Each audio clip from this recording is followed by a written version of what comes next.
Bien, bonjour à toutes et à tous. Merci beaucoup de l'initiative d'abord, et puis de l'invitation, et puis de l'acceptation. On se sentait, Nicolas Paridance et moi-même, donc nous sommes à l'Université libre de Bruxelles, un petit peu périphérique par rapport à la péninsule arabique. On s'est dit, tiens, mais ma foi, est-ce que ça rentre vraiment dans le sujet? Puis on s'est dit si, parce qu'il y a des questions qui sont posées ici et qui certainement font écho à des questions que vous posez de votre côté.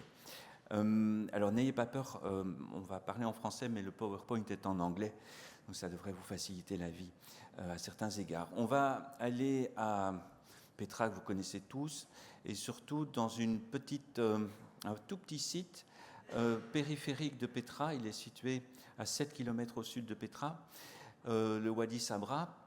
C'est l'un des accès majeurs vers le site, cette capitale du royaume nabatéen, majeur, juste au pied d'une rupture de pente, c'est-à-dire qu'il y a une difficulté, un cap à franchir en quelque sorte, et puis un site qui est une espèce de petite oasis puisqu'il est doté de sources. Et on est allé là, c'est un site qui est connu depuis bien longtemps, début du 19e siècle, et on est allé là en se disant il faut faire un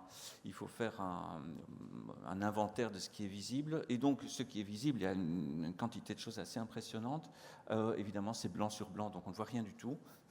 Ça n'a pas d'importance. On va y revenir dans un instant. Vous avez, voilà le plan tel qu'il a été publié ici à Paris en 1830, un dessin de Laborde, qui était un jeune très talentueux. Il avait 19 ans à l'époque quand il s'est promené là-bas avec Linan, qui lui était ingénieur. C'est probablement Linan qui a fait le plan, qui avait une petite trentaine d'années. Donc un ensemble de vestiges et une image majeure qui est ce théâtre. Et donc voilà, c'est un site qui est associé à cette présence d'un théâtre qui évidemment trouble beaucoup. Pourquoi un théâtre se trouve-t-il dans un site aussi périphérique, complètement perdu sur ce qui semble être un accès, une route caravanière? Alors la réponse, elle est simple, c'est un théâtre qui appartient en réalité, que vous voyez, si je parviens à pointer, je ne parviens évidemment pas à pointer, voilà, que vous voyez ici. C'est un théâtre qui appartient à un complexe beaucoup plus grand et qui est un complexe religieux, tout simplement. Donc vous avez ici un téménos, il y a en réalité deux temples, un ancien village qui a été fortifié à l'époque tardo-romaine, des bains dans un état tardo-romain, mais qui remontent probablement au IIe siècle.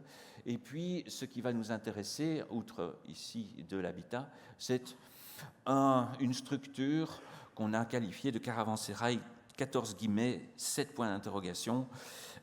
Et donc c'est un petit peu l'objet de notre travail ici. C'est un site qui n'a pas été fouillé, attention, donc on travaille grâce à des écorchés du Wadi, des stratigraphies et des analyses, des lectures menées au départ par Caroline Durand et puis par François Renel, des lectures de céramique. Et donc ça nous donne une séquence assez intéressante. Pour le sanctuaire par exemple, un noyau de la fin du 1er siècle avant Jésus-Christ, courant du 1er siècle de notre ère, une construction assurée au milieu du 1er siècle de notre ère, et puis un peu comme à Kherbet Darir, pour ceux qui connaissent le site, à une centaine de kilomètres au nord de Petra, une extension après l'annexion, la région c'est, vous le savez, 106 de notre ère, une monumentalisation de ce complexe original, et puis une réoccupation tardo-romaine avec en particulier des constructions de tours en hauteur, des renforcements périphéraux, des casemates qui sont construites ici à proximité du Téménos, donc véritablement un renforcement qu'on peut dater de l'époque tardo-romaine, 3e, 4e siècle, grâce à des grands dépotoirs qui viennent contre le mur nord de ce petit site. Voilà les bains, une restitution rapide sans fouille par Thibaut Fournet, ici présent, dans un état, en tout cas, il y a des transformations tardo-romaines, donc 3e, 4e, sur ces termes. Et puis ce qui nous intéresse, c'est un théâtre, ce théâtre assez étrange. Pourquoi est-il installé là? Mais tout simplement parce qu'il y a déjà un petit wadi afférent qui a en réalité surcreusé le rocher et donc qui a facilité la tâche des personnes qui ont décidé d'installer là et des artisans qui ont décidé de tailler un théâtre dans ce secteur. Alors je vais passer la parole à Nicolas qui va présenter les fouilles, puis je vais reprendre la parole pour une petite discussion avec des parallèles. Merci. Bonjour à toutes et tous. Donc moi je prends la parole pour vous décrire les structures archéologiques. Et comme bien souvent en archéologie, je le fais au nom d'un collectif et je voudrais d'emblée associer évidemment tous les fouilleurs et collaborateurs qui ont travaillé sur le projet en 2018, 2021 et 2022. Donc avant nous, Manfred Lindner avait fait des prospections dans le Djebel au-dessus du théâtre et ce qu'il a repéré, c'est des grandes structures hydrauliques, des murs de barrage, de retenue qui constituent d'énormes réservoirs qui ont alimenté le site et servi l'alimentation d'eau au cours de toutes les périodes d'occupation. Le théâtre lui-même donc est construit dans la falaise. C'est un théâtre rupestre en partie qui est creusé sur la falaise, vous voyez, et qui s'ouvre vers le wadi. Alors on a longtemps supposé une phase rupestre, mais vous voyez, vous devinez des gradins rupestres taillés dans le rocher, mais selon nous, il s'agit plutôt vraisemblablement d'une phase de construction préalable à l'implantation du théâtre lui-même, que vous voyez ici. Les dias passent assez mal, mais ce qu'on voit très bien, c'est qu'il est évidemment creusé en partie dans le rocher, et puis une série de structures construites qui viennent fermer le rocher. Alors la photo est sans doute beaucoup plus claire, avec une série de sièges rapportés sur le rocher, comme vous voyez ici, et une orchestra qui est surcreusée à une phase ultérieure, on y reviendra. Donc une série de gradins, mais aussi donc des sièges ici en grec, vous voyez, mais toute une série de structures hydrauliques que vous voyez ici, des petits canaux destinés à récolter l'eau et à la distribuer. Comme vous le voyez ici, donc l'eau de pluie est récoltée sur les falaises et puis elle est issue des grands réservoirs qui viennent du Djebel, comme on l'a évoqué tout à l'heure, et cette eau est distribuée dans une série de canalisations elles-mêmes qui alimentent un grand aqueduc qui traversait le wadi avec une série d'arcs dont on a retrouvé les piles dans le wadi et venait alimenter le reste du site. Donc le théâtre lui-même est fermé par un mur de façade et on y accède par le wadi. Donc le wadi constitue réellement l'axe de circulation du site. On y accède par une série de grands escaliers monumentaux, largement démontés dans les périodes ultérieures, qui donnent accès à deux séries de gradins. Un petit accès est supposé pour l'accès à l'orchestra. Aucune scène ou structure de scène n'a été retrouvée, mais c'est vraisemblablement lié à la réoccupation du monument, comme on va le voir. Alors, il s'agit en conclusion d'un petit théâtre, vous voyez, d'une capacité de 700 personnes environ, et donc ce n'est pas un grand théâtre urbain, mais comme Laurent l'a dit, c'est un petit théâtre qui doit être associé au sanctuaire, et ce qui explique sa taille un peu originale. La datation a été très complexe à établir parce que comme le théâtre est en partie rupestre, on a très peu de moyens de datation et les stratigraphies ont été largement bouleversées à la fois par des apports sédimentaux mais aussi par un démantèlement aux époques ultérieures. Néanmoins, quelques contextes permettent de dater la construction au tournant du 1er et 2e siècle après Jésus-Christ et témoignent d'une occupation assez courte puisque le théâtre est abandonné au cours de la fin du IIe siècle. Donc une occupation très courte, limitée au IIe siècle.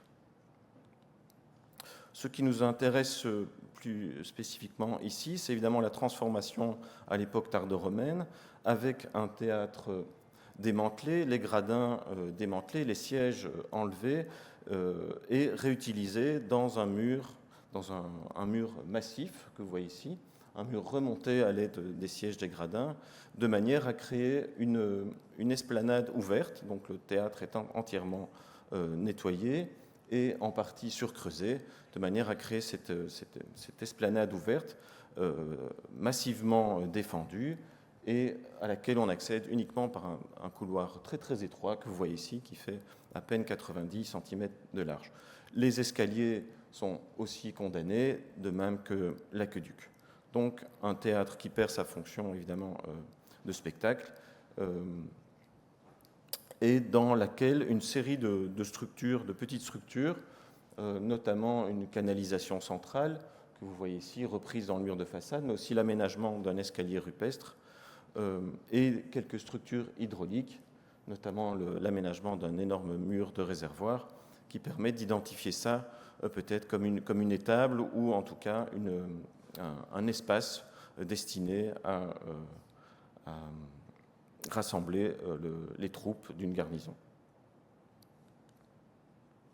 Alors l'autre structure qui nous intéresse, c'est ce qu'on appelle évidemment, comme Laurent l'a dit, le caravansérail. Vous voyez que le caravansérail est à peine situé à une trentaine de mètres du théâtre et occupe une position très particulière puisqu'il occupe le fond du wadi, ce qui est relativement surprenant. C'est la seule structure d'ailleurs du site qui occupe cette position un peu dangereuse évidemment en fond de wadi. Le caravansérail, cette structure qu'on appelle caravansérail, n'a fait l'objet d'aucune recherche avant nous. Elle n'est pas mentionnée sur le plan de Laborde et elle est uniquement interprétée par Lindner dans les années 2000 comme un mur de barrage. Vous voyez qu'elle est encore aujourd'hui soumise aux fluctuations du wadi avec des périodes de ravinement, de découverture ou de couverture par des alluvions. Les fouilles ont porté sur deux secteurs, principalement sur le secteur, la partie occidentale du bâtiment.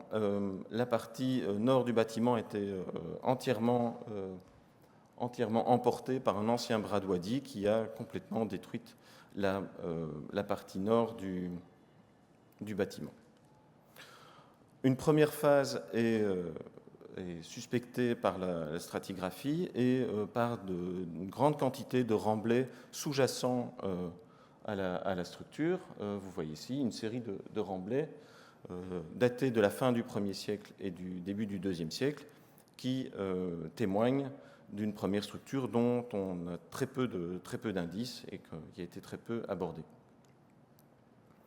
On peut néanmoins restituer un énorme quadrilatère de 23 mètres de côté, visible sur les photos des années 2000, comme vous voyez ici, avec différentes phases.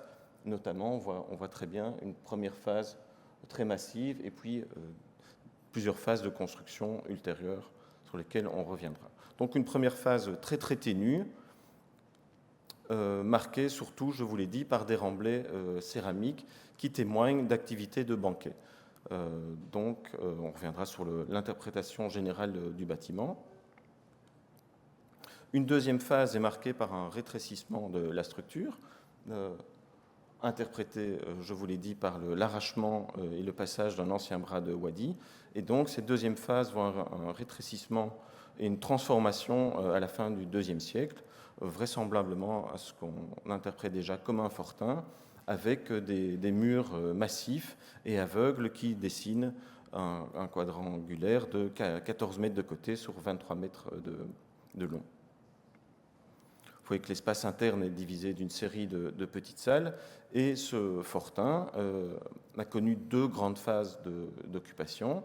Vous voyez ici ce qu'on a appelé une phase bleue pour faciliter la lecture et une phase verte, organisée autour d'une grande cour centrale qui a été très très peu appréhendée et le rehaussement de murs au cours le remontage des murs au cours des phases successives.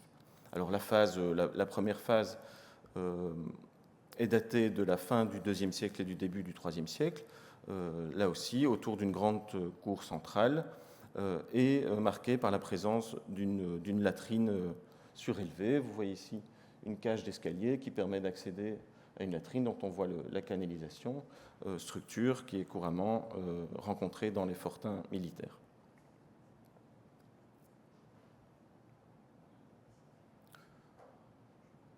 Vous voyez aussi la stratigraphie conservée et la complexité d'aborder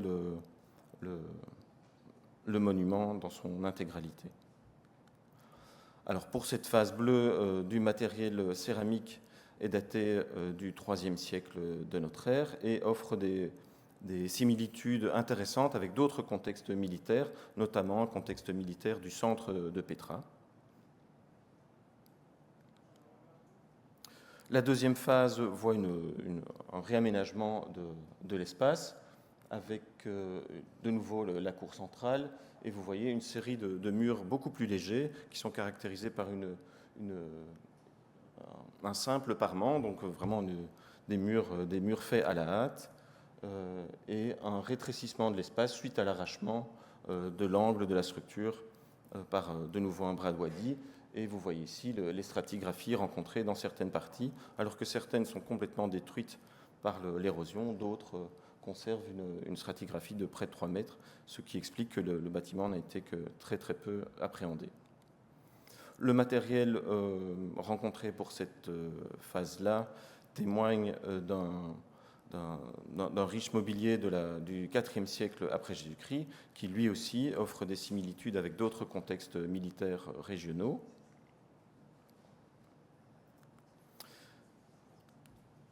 Et une série de datations C14 permettent issus de diverses salles du bâtiment, montre un épisode concomitant pour la destruction de l'ensemble du bâtiment au cours de la seconde moitié du IVe siècle. Ce qu'on voit également, c'est qu'il y a un laps d'abandon entre la destruction par le feu et l'effondrement des murs. Donc on sera prudent quant à associer cette destruction à un séisme. On verrait plutôt un incendie puis un séisme. Alors, quels sont les indices pour y voir un fortin militaire? Donc, je vous l'ai dit, cette situation curieuse en fond de wadi, en plein milieu de ce qu'on interprète l'axe commercial, la typologie du bâtiment lui-même, le matériel céramique qui offre des similitudes avec d'autres fortins militaires, la présence avec la réutilisation du théâtre, donc théâtre transformé en une structure massive et défendue par des murs remontés, et puis une chronologie à l'époque tardo-romaine. Si on insère donc la chronologie du bâtiment dans la chronologie générale du site, on voit que 2 phases se dessinent. Une première phase liée au sanctuaire, avec les grandes composantes des sanctuaires, c'est-à-dire des hospitalias, un théâtre, des bains, et puis le sanctuaire lui-même.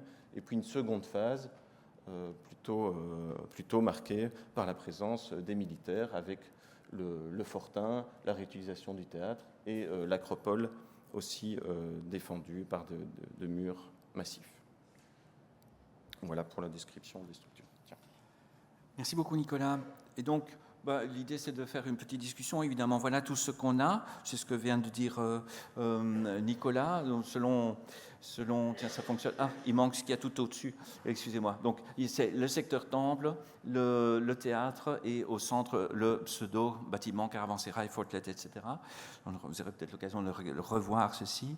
Mais voilà, ce qui m'intéresse, c'est pourquoi venir ici vous parler de ça, parce qu'on est dans des problématiques probablement similaires, à la différence que là, on est en province d'Arabie, donc peut-être ça fonctionne pour le secteur nord de la péninsule, mais pas pour d'autres secteurs.